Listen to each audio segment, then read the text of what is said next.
Maratul de Melonín. Bienvenidos y bienvenidas, amigos del profesor Tolkien, a un episodio más en esta semana, ya de nuestra segunda temporada, que está llegando ya a su fin. Los saludamos con mucho gusto desde la Universidad UPAEP, en Puebla, México, y se encuentra conmigo, como cada semana, mi querido y entrañable amigo Jorge Medina. Buenas tardes, Carlos. Buenas tardes al auditorio. Y su servidor, Carlos Águila, que semana a semana les traemos este podcast hecho con mucho cariño para abrir un espacio cultural, de diálogo, de conversación alrededor de pues estas maravillosas creaciones, la maravillosa vida del profesor J.R.R. Tolkien. Y en este episodio, el día de hoy, que hemos titulado Tolkien y Lewis, relación, convergencias, divergencias, pero sobre todo una gran amistad. Y el día de hoy nos acompaña un invitado, ¿qué digo? Invitadazo. De lujo. De lujísimo, el mismísimo padre, ingeniero, compadre, Gabriel Meneses. Nos acompaña el día de hoy. Va a ser un gusto, querido padre, compartir contigo este episodio. Bienvenido. Muchas gracias. Me emocionó este momento. Sí, señor. Así es que ya saben, se antoja un episodio de Luxe y pues sin más, nada más, claro, como cada semana, recordarles a todos que nos sigan en nuestras plataformas de redes sociales. Estamos en Instagram como La Taberna de Tolkien, en X, antes Twitter como @_Taberna Tolkien y en TikTok como @La Taberna de Tolkien. Y como cada semana, agradecemos a todo el equipo de producción, dirección y edición que hacen posible también podcast y estos episodios. Así es que, pues si es la primera vez que se dan una vuelta por acá, no olviden suscribirse, dejar su like, comentar y fomentar esta conversación alrededor del maravilloso mundo del profesor Tolkien. Ahora sí, sin más, nos arrancamos con el episodio de esta semana. Umbral de la comarca.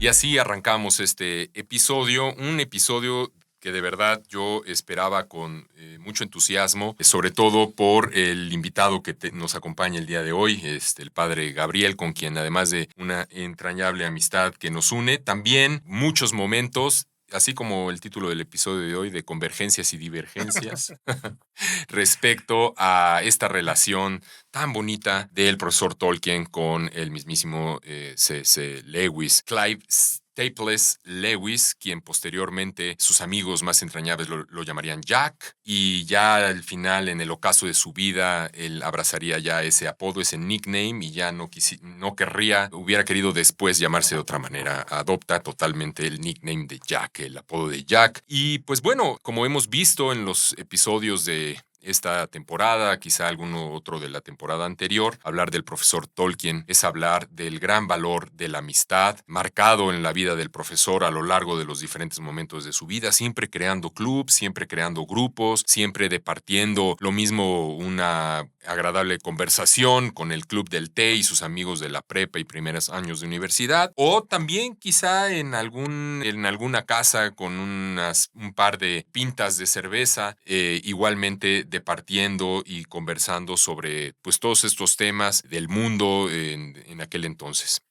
Uno de los personajes que el profesor Tolkien nos deja patente en sus cartas, en sus escritos, en algunos de ellos, una persona que va a ocupar un lugar muy importante en el corazón del profesor Tolkien, va a ser precisamente C.S. Lewis. Por muchas razones, un amigo entrañable, quizá junto con Tolkien, de los grandes escritores, de los escritores más influyentes del siglo pasado y actualmente, quizá le suenen a nuestros podescuchas estos dos nombres a través de sus dos quizá creaciones más emblemáticas, El Señor de los Anillos en Tolkien y Las Crónicas de Narnia. Pero como hemos visto a lo largo de todos estos podcasts, pues la producción de ambos fue prolífica, lo mismo en ensayos, en escritos, en libros, por supuesto, y qué decir de cartas que intercambiaron.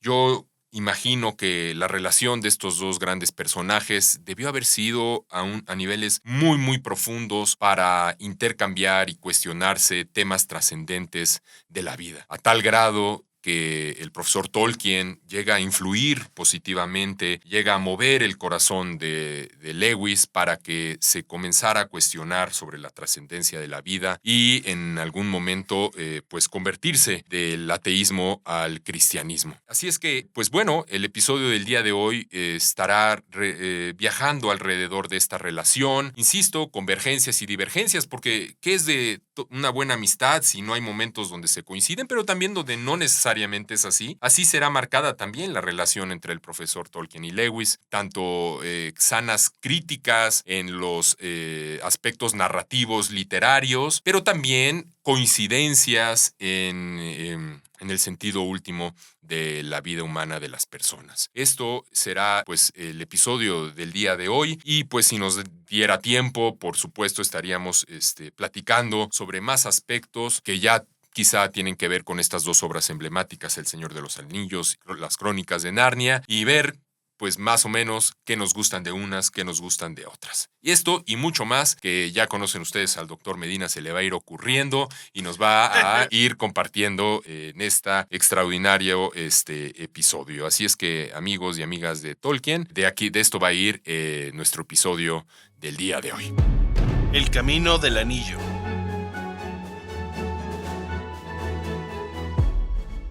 Bueno, creo que Carlos ha situado perfectamente el tema. Yo me imagino que así, si Sam Sí, claro. no se puede entender si Frodo y Frodo sin Sam, pues algo así ocurrió en la vida real entre Tolkien y Lewis o Lewis. Son dos amigos y que se ayudaron mutuamente y para bien, ¿no? Se tiraron para arriba, ¿no? En la exigencia literaria y, ¿por qué no? También en el camino de la adquisición de la virtud y de la profundización en la fe. Bien, pues sin más, quiero presentar al queridísimo Padre Gabo. Buenas tardes. Buenas tardes, un gusto. Muchas gracias por este espacio. Oye, y antes, hay ya una cosa como ritualística en el podcast, entonces la va a hacer Carlos. Bueno, tenemos una tradición, querido padre Gabo, para todos los invitados que nos acompañan. Sabemos que tú entrenas box, ¿no? Un poco, de todo un poco, pero sí Te también. vamos a agarrar a guas. No, no es cierto, no. Espérense con lo que voy a empezar y va a tener a pegar con No, el libro. todo va a tener Porque sentido. ya te vi muy entrado con el gancho ahí. No, compadre, no.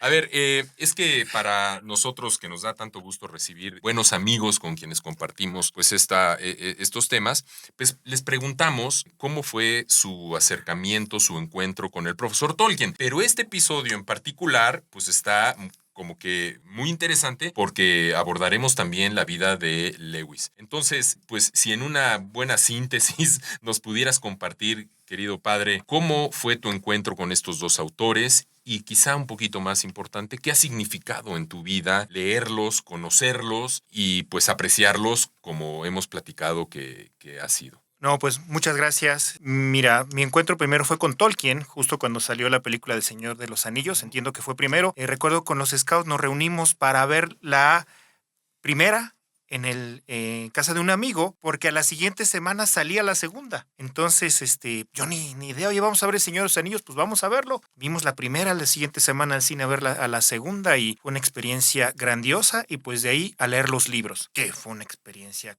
muchísimo más grande. Y sobre si es Luis, pues lo mismo fue. Con mis amigos de los Scouts fuimos al cine a ver la película y de ahí pues a ver Narnia.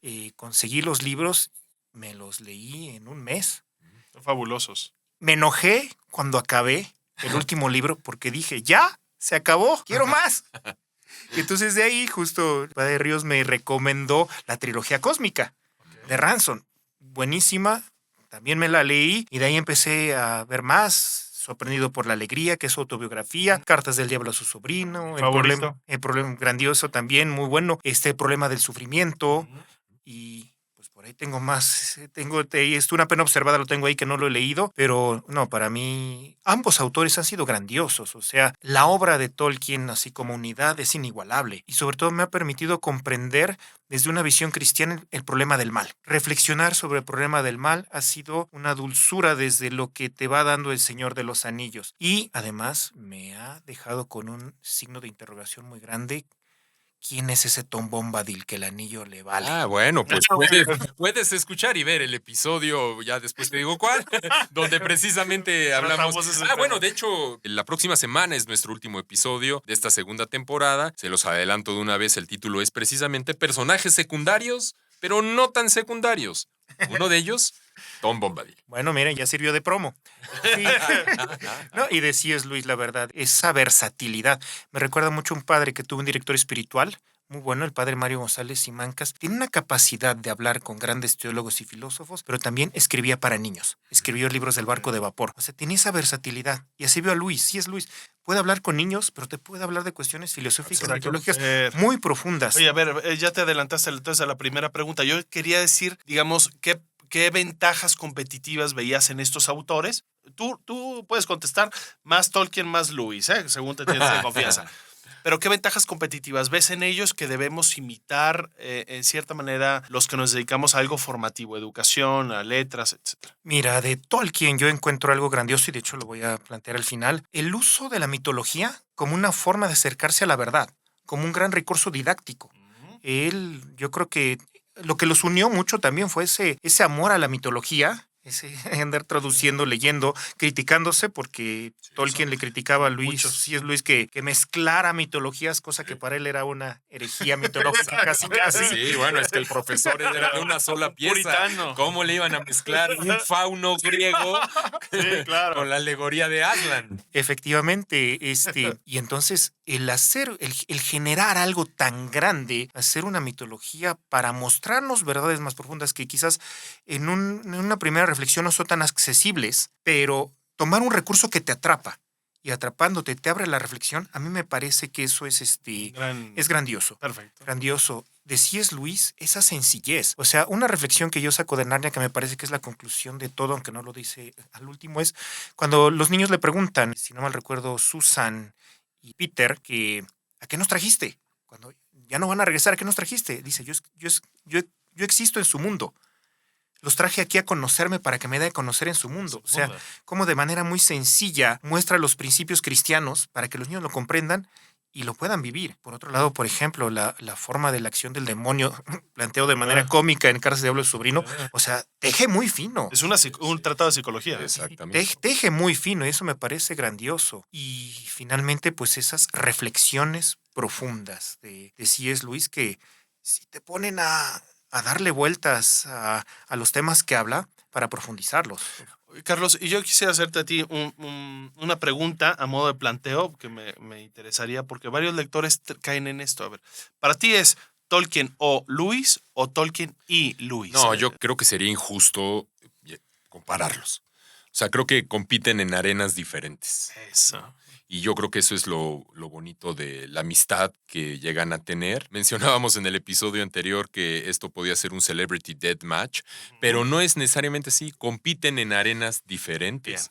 Me parece que Tolkien es un escritor hecho y derecho, riguroso, a momentos inflexible, que le va a brindar quizá a su obra pues un sello característico, estudiado, vamos hasta los detalles de los mapas. Por otro lado, Lewis, desde mi punto de vista, quizá no es tanto en la escritura, en el rigor literato como tal, sino más bien en la filosofía, en la teología, y que quizá a través de esas reflexiones va a poder reflejar independientemente del fin que requiera. Ya lo decías, padre, lo mismo para niños, lo mismo para jóvenes, lo mismo para adultos, independientemente del rigor que quizá Tolkien esperaría o esperaba que Lewis tuviera, pero pues a lo mejor no era como del interés de Lewis, ¿no? O sea, él quería como que hablar un poquito ahí de manera subyacente, a veces con mucha claridad, pero bueno, yo creo que compiten. Respondiendo a tu pregunta, estas sí son... Oye, y yo aprovechando que tenemos a un sacerdote en cabina, yo sí, hay una pregunta que la tengo como, y que creo que varios la tenemos también, pero tal vez nos puedes ayudar, Padre Gabo. Yo creo que cuando hay un converso, este converso está poseso de una energía de contagiarla, de querer transmitir a los demás la verdad que tan ardientemente le consume tras su encuentro. Es decir, se vuelve una persona urgida, los conversos. Entonces, yo pienso también que en Lewis hay una urgencia claro. y un ímpetu y una que no hay en Tolkien. El Tolkien que nace en la fe, que la profundiza, que es tal vez más suave. En cambio, en Lewis noto un fuego ardiente. ¿Qué opinas de esto? Yo antes quiero responder a tu pregunta. Venga. Cuando se trata de pelear con mi compadre, si es Tolkien o Luis. ¿Qué pasó, compadre? Aquí Está tengo que bueno. guardar decencia. Aquí tengo que, Las formas, tengo ¿eh? que articular un arco argumentativo, compadre. Pero bueno, en honor a la verdad, coincido con mi compadre. Que es más un I, ¿no? Porque son dos, Sí, son sí. complementarias Son sus literaturas, Claro, ¿no? claro. Y mira, respondiendo a lo que dices, yo creo que lo podemos ver en una experiencia humana. Cuando más sed tienes, más rica te sabe el agua. Entonces, pues claro, si es Luis, tiene una sed muy profunda de Dios. O sea, él se aleja del cristianismo porque pensaba que el cristianismo lo oprimía. Bueno, por varias cosas. Cristianismo lo oprimía con una serie de normas que para él no tenían sentido. Segundo, sufrimiento, perder a su mamá, un papá que era muy duro, mucho dolor guerra.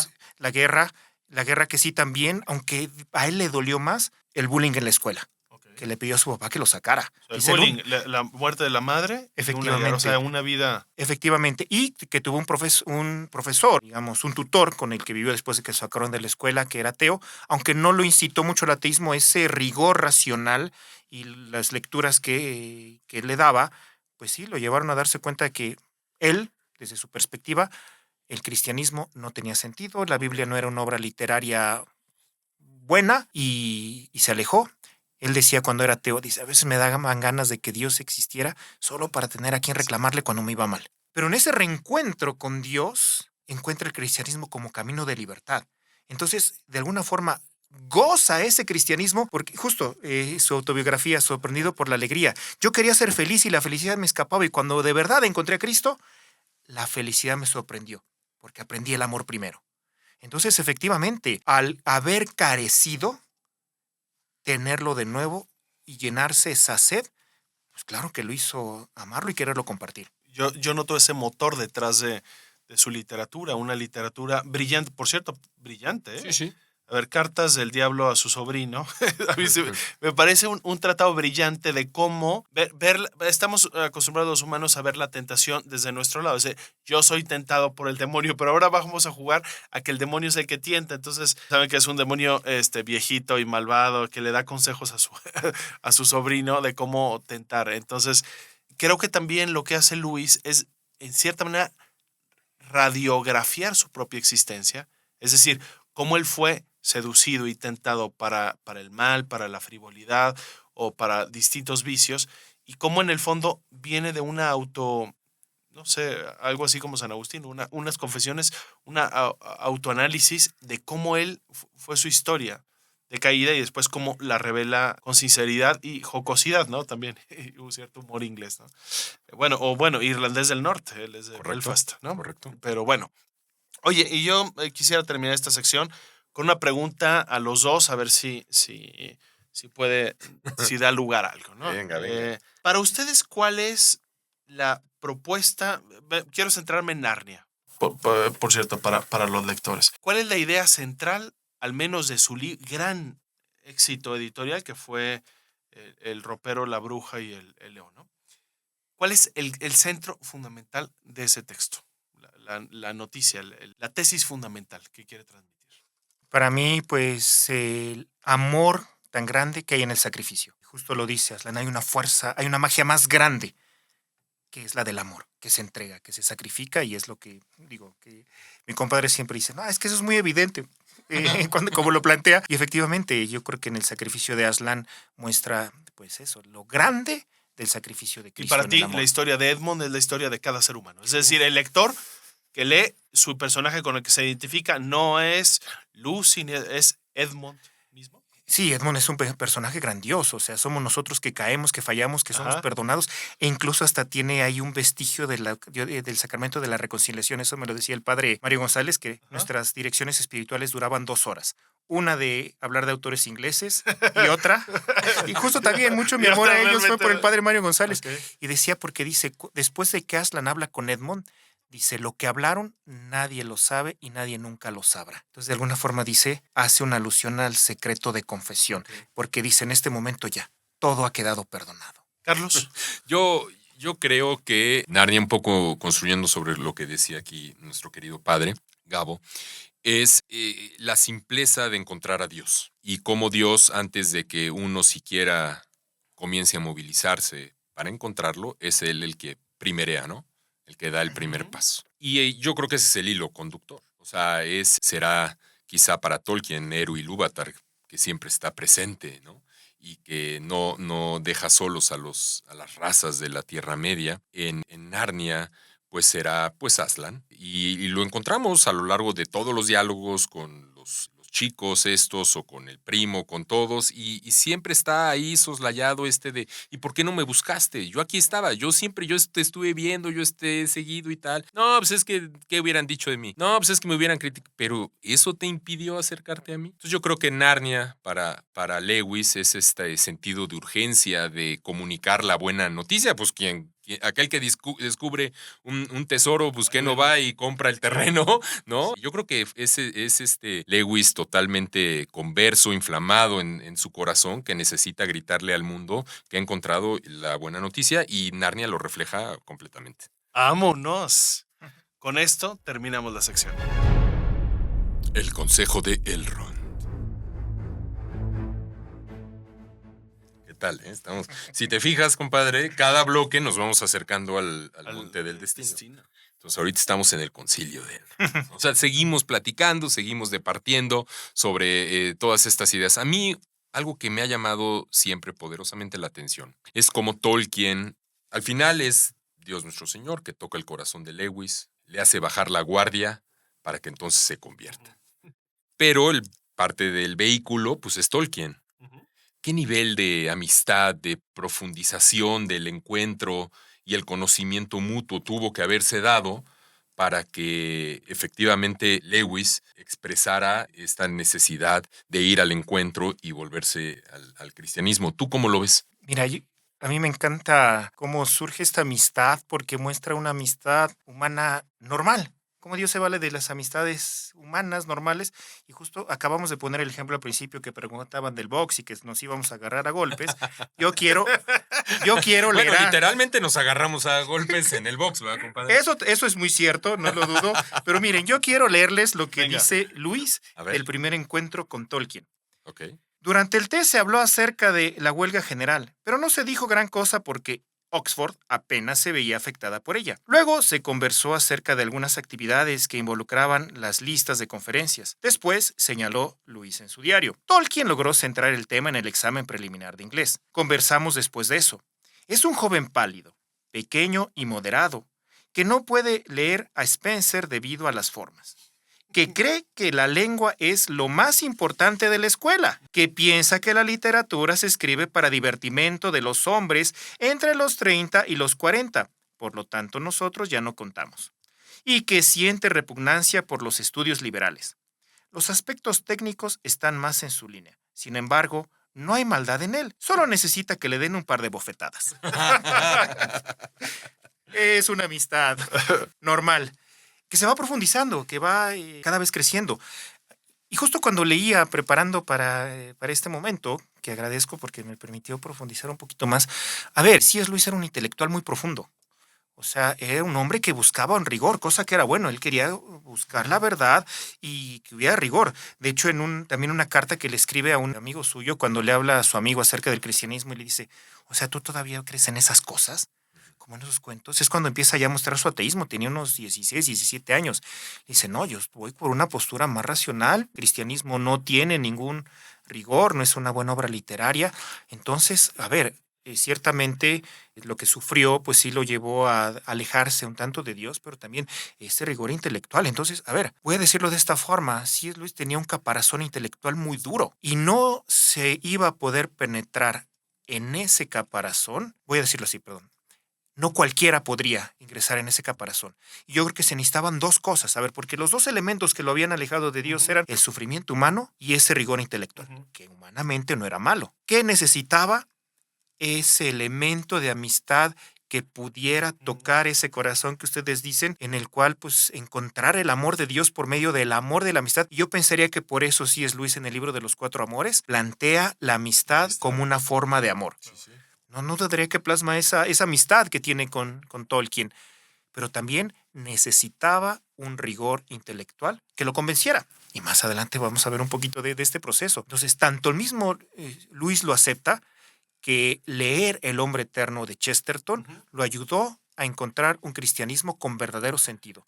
Pero alguien le tenía que argumentar a Luis, y alguien con la capacidad intelectual para poder decirle, oye, Confrontarlo. efectivamente, o sea, porque le gustaba discutir y a Tolkien también, entonces necesitaba alguien, voy a decirlo así, que se le pusiera al tú por tú y le dijera, compadre, creo que estás equivocado, y que tuviera la autoridad para que él pudiera aceptarlo.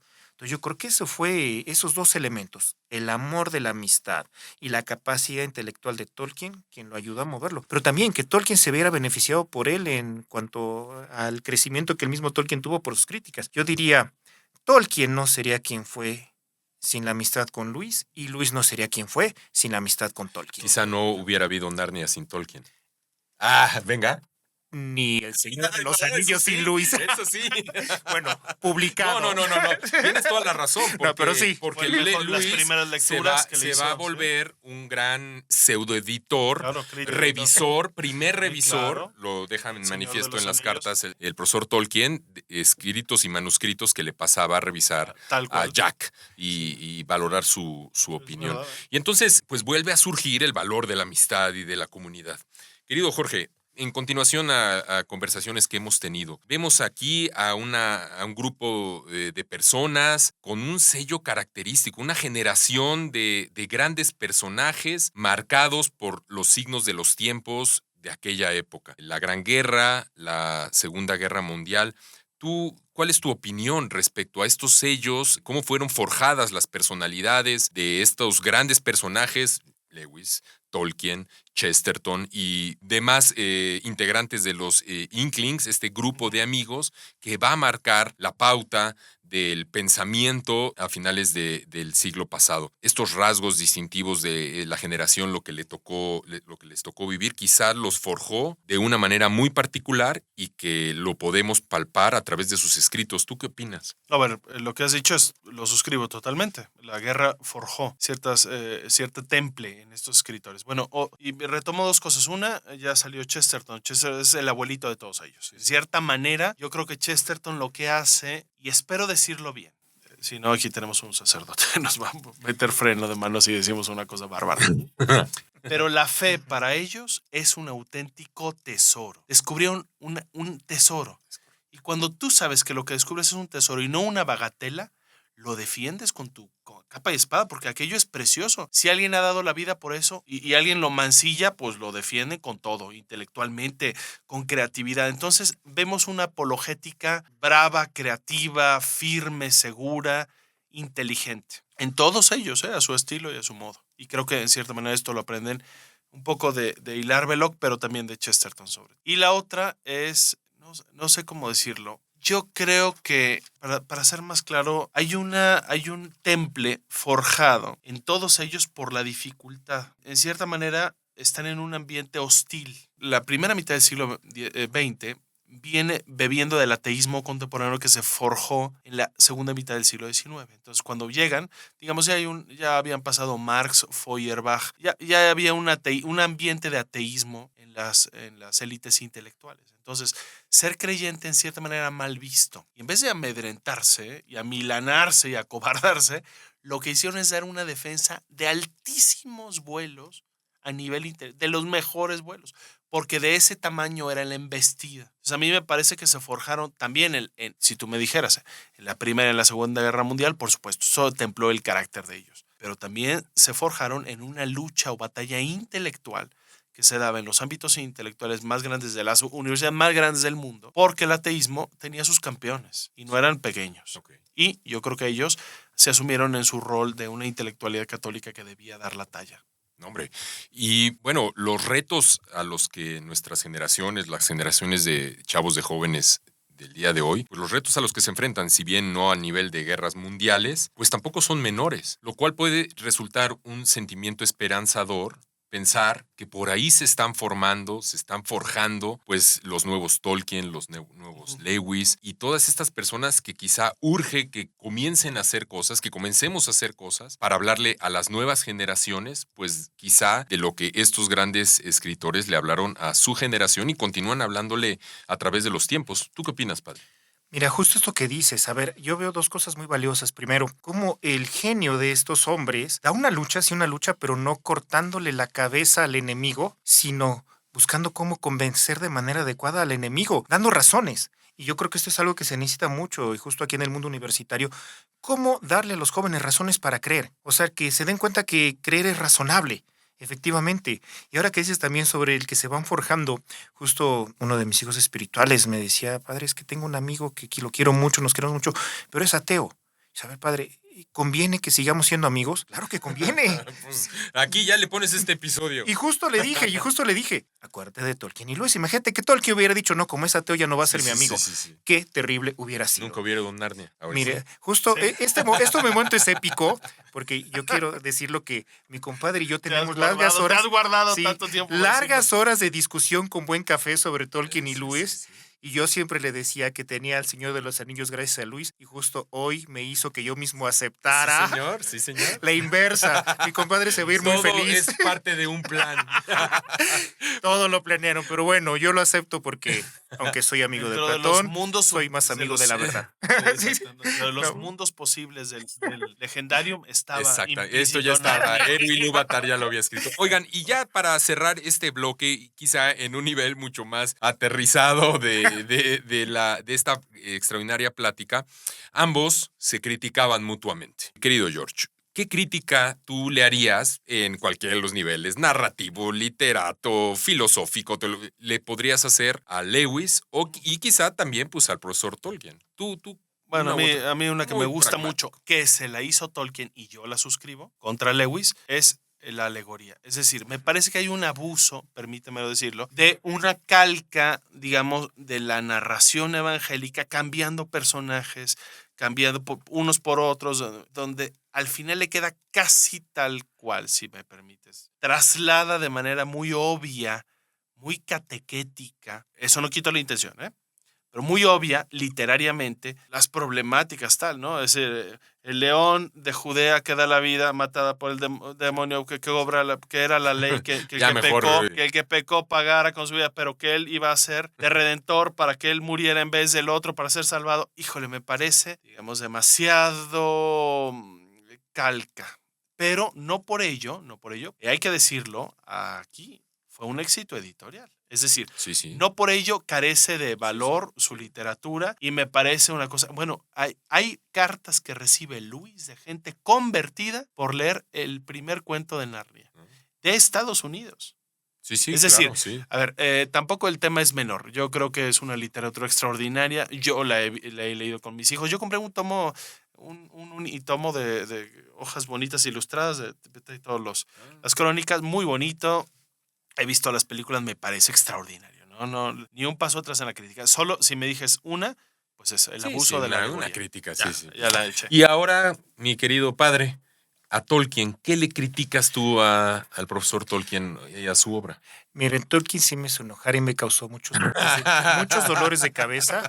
Oye, eres muy enojón, mano. Todo te hace enojar. No, no Cuando todo. acabaste en Narnia, te enojaste. El profesor Tolkien ya te hizo enojar otra vez. Bueno, no todo, la mayoría de las cosas. A ver, es que el Silmarillion ¿Qué?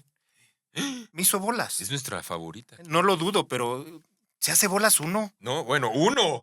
Bueno, sí, ¿Qué uno. culpa el profesor Tolkien? Eso Bueno, no yo lo- estoy aquí defendiendo al profesor Pues Tolkien. sí, te voy a pero dejar hablar, te voy a dejar ahora hablar. sí que yo hablo desde mi corazón que Venga, dices, venga. oye, hasta que mi compadre me dijo, ya no te hagas bolas, todos son elfos. Dije, bueno, ya entendí la mitad. No, tiene historias grandiosas. Sí. No lo dudo, pero es tanta información, nombres, razas, Sí, sí. cambios, todo eso que dices, no.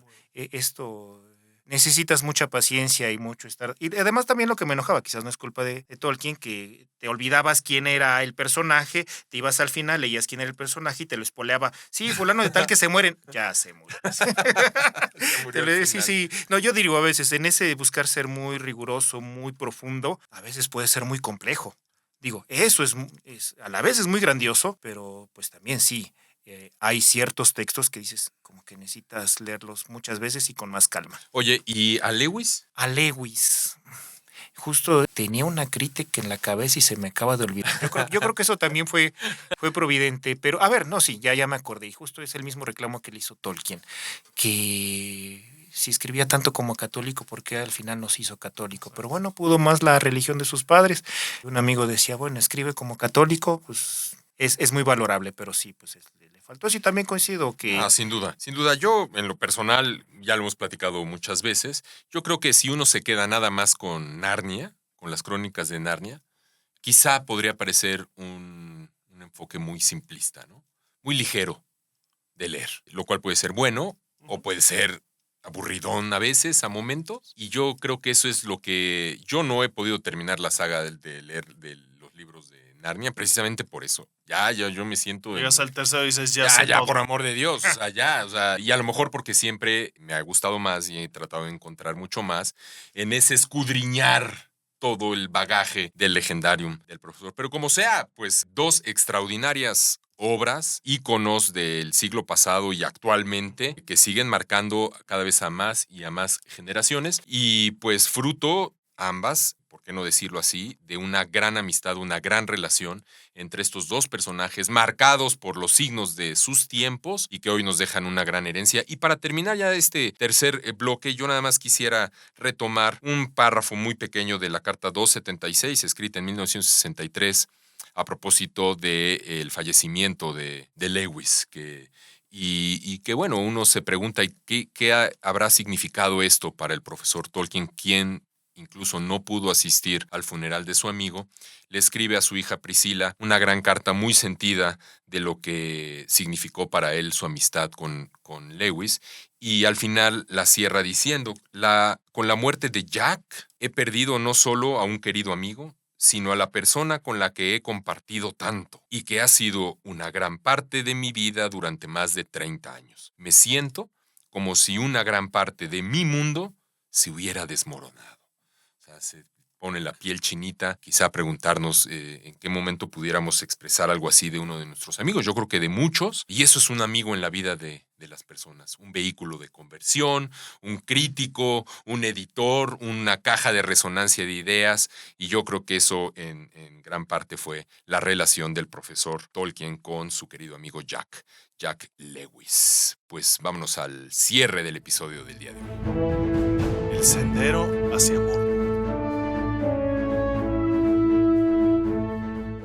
Vamos cerrando ya el programa y es el momento de nuestras reflexiones finales, con qué nos quedamos, qué conclusiones, resumen y qué antojamos o qué dejamos de tarea o qué sugerimos a nuestros amables podescuchas. Entonces, Padre Gabo. Bueno, pues yo me quedo con esta amistad tan auténtica, tan buena y que va madurando. O sea, como vimos, empezó con quererle darle bofetadas, con votar en contra de él en sus reformas que hacía al programa de estudios, hasta pues justo lo que nos acaba de leer mi compadre, de una amistad verdaderamente sentido. Entonces yo diría, cultivemos verdaderas amistades que nos lleven a la virtud. No esperemos amistades perfectas desde el inicio, sino como amigos nos vamos perfeccionando. Comprendernos y perfeccionarnos. Y yo cerraría justo con este momento épico, porque si algo tienen los dos, es lo épico. ¿Sí? Y este momento tan hermoso que cita C.S. Lewis, dice, eran las 3 de la madrugada y Tolkien debía regresar a casa. Lewis y Dyson bajaron las escaleras con él, cruzaron el cuadrángulo y lo acompañaron hasta la pequeña cancela de Magdalen Bright. Lewis le dijo, Dyson y yo todavía tenemos algo de qué hablar, y así que no nos iremos a la cama hasta las 4. 12 días después, Lewis le escribe a Greaves, he pasado de creer en Dios a creer definitivamente en Cristo, en el cristianismo. Te lo explicaré en otra ocasión, pero mi larga charla con Tolkien y Dyson tiene mucho que ver con eso. Vámonos. Carlos. Yo digo, mi querido George, lean a los dos. Leamos a los dos. De verdad, el tesoro que nos dejaron para estas generaciones y las venideras, bien vale la pena dedicarle la vida, tiempo a leer a ambos. Y unos serán fuertes en unos puntos, otros serán fuertes en otros puntos, pero la amistad de estos dos, la podemos rastrear a través de sus lecturas y de la lectura que hagamos de estos dos. O sea, Leamos a los dos. Fíjate que yo me acuerdo, quisiera hacer dos comentarios, uno del que hizo el padre Gabo y uno de ti, Carlos. El del padre Gabo, recuerdo, se conserva todavía este diálogo de Tolkien con Lewis, en que Tolkien le dice a Lewis, mira, habla del cristianismo, dice, mira, casi todo el cristianismo tiene muchas cosas coincidentes con muchos otros mitos, con una sola excepción, que sí ocurrió. Esto sí pasó. Esto sí pasó. Es histórica esta verdad. Y esto nos mueve, ¿no? Es decir, el Jesús histórico. Más allá de posibles especulaciones del intelecto humano, resulta que la verdad cristiana es acontecimiento. Esto me parece muy bueno. Justo ahí, sí, esto que dices lo acabo de leer, dice, el autor es Dios con personajes reales. Exacto. Sí, aconteció. Es muy bonito. Que después veremos esto en la teología, curiosamente, del siglo XX. Esta palabra que ha sido muy, muy manida, el acontecimiento, la verdad como acontecimiento, desde Heidegger hasta la teología católica. Y me parece que ya están estos escritores ingleses y hay que darles su crédito. Y de Carlos, algo que me gusta, Carlos, es esta lectura no fanática, no impulsiva y no de aplanadora en contra de Lewis, ¿no? Por parte de los tolkianos. No tiene sentido. Es decir, un buen tolkiano va a encontrar muchas apoyaduras y muchas sugerencias en Lewis, ¿eh? Sí. Y si no, pregúntese si en el fondo es un buen tolkiano, ¿eh? ¿Quisiera cerrar con algo del próximo capítulo o pues una sí, despedida? Pues nada, así sin más, ya llegamos al final de este episodio y pues recordarle a todos nuestros podescuchas y seguidores en nuestras redes sociales que esta segunda temporada ya está llegando a su fin. La próxima semana es el último episodio. Les adelanto más o menos el título: personajes secundarios, pero no tan secundarios. Así es que no se lo pueden perder aquí en la taberna de Tolkien. Muchas gracias, padre, por acompañarnos. Un verdadero placer, privilegio descubrir, encontrar a Lewis como gran influyente en la vida de Tolkien. ¿Contento? Por ahora. No, muchas gracias. La verdad, me volvió a despertar esta pasión por estos grandes autores. Un honor estar con un muchas gracias. lewisiano. Sí, pues sí. Lewisianos y tolkienianos. Siempre bienvenido. Tolkien Dilly. Pues muchas gracias, George, como siempre, como cada semana. Y a todos ustedes, no olviden escucharnos cada semana en su plataforma de podcast favorito. Suscríbanse, denle like, dejen sus comentarios y preguntas que estaremos respondiendo sin ningún problema. Síganos en nuestras plataformas, en Instagram como La Taberna de Tolkien, en X antes Twitter como @_taberna Tolkien y en TikTok como @La Taberna de Tolkien. Y no olviden que, como cada semana, aquí los estaremos esperando desde la Taberna de Tolkien. Namarie. Adiós.